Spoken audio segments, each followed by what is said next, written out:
Have you ever pondered the magic within a tiny seed that grows into the food we eat?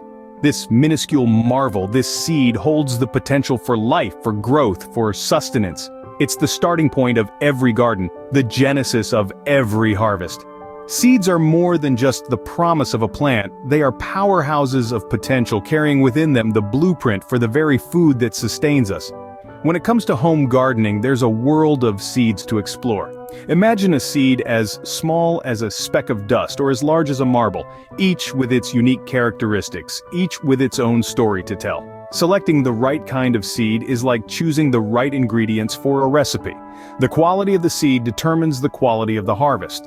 From heirloom seeds, prized for their heritage and flavor, to hybrid seeds, engineered for their resilience and productivity, the choice is yours. Remember, the journey to a thriving garden begins with a single seed. Did you know that a seed's transformation into a plant is a process called germination? This miraculous journey starts when a seed, snugly wrapped in its protective shell, decides it's time to sprout. The process of germination is like a dance, intricately choreographed by nature. It begins when the seed absorbs water and swells, breaking open its shell. The embryo inside then starts to grow, pushing out a root to anchor itself, and a shoot that seeks the sun. However, this dance doesn't occur just anywhere or anytime. The seed needs the right conditions: adequate moisture, a suitable temperature, and good soil. Too little water and the seed can't swell, too cold and the growth slows. Poor soil and the seedling may struggle to get the nutrients it needs. It's our job to provide these conditions, to carefully prepare the soil, water regularly, and shield the seedlings from harsh weather. Germination is the first step of a seed's journey to becoming a full-grown plant. Ever wondered how many seeds you should plant in your garden? Well, let's unravel the mystery. This is all about seed rate, a crucial concept in gardening. You see, seed rate is the amount of seed you need to sow in a specific area. It's determined by various factors like the size of the plant, its growth habit, and even the time of year. A higher seed rate might be necessary for smaller seeds or those with a lower germination rate. Let's say you're planting sunflowers. These are large seeds and typically have a high germination rate. So you'd use a lower seed rate compared to something like carrots, which have smaller seeds and might need a bit more to ensure a good yield. Understanding and calculating the right seed rate can seem like a puzzle, but it's a necessary step. Why, you ask? Because knowing the right seed rate can greatly improve your garden's productivity. So don't shy away from this small yet significant step in your gardening journey. Do you know the difference between hybrid and composite varieties of plants? Well, let's delve into it.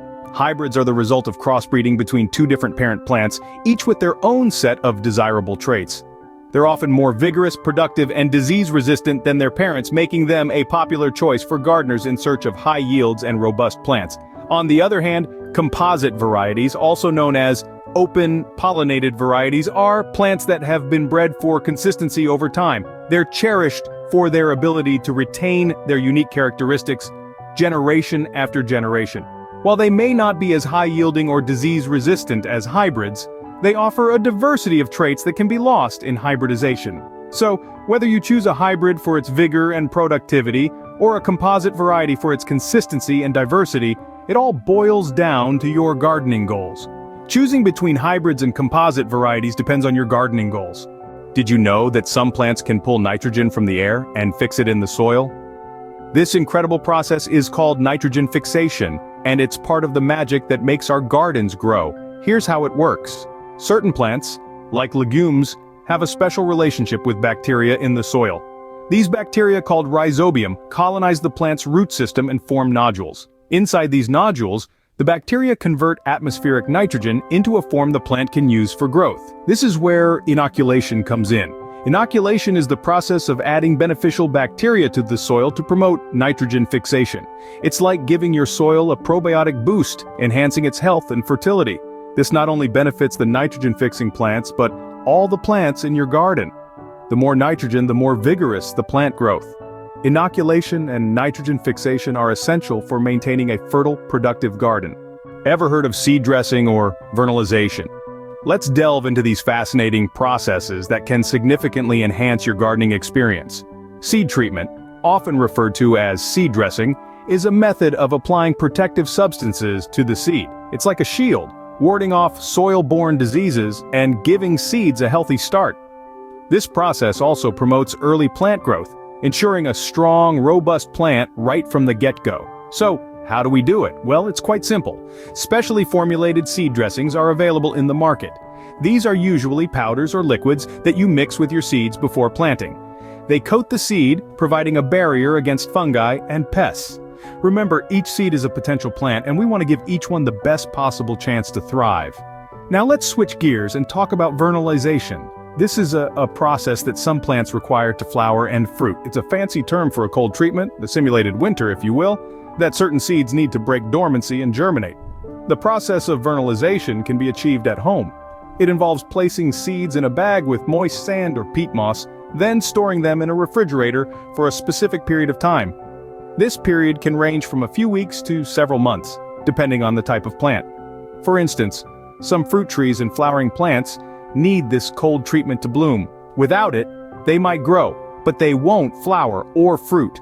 It's like their internal clock needs to experience winter before they can move on to the spring of growth. So, whether you're treating your seeds to protect them from disease or vernalizing them to encourage flowering, these processes are all about giving your plants the best possible start in life.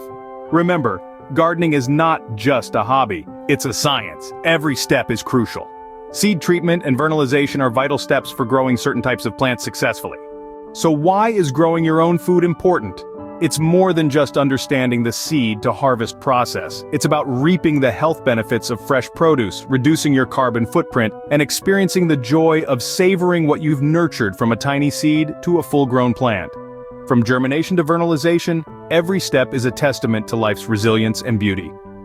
Growing your own food is not only rewarding, but also a step towards a healthier and more sustainable lifestyle.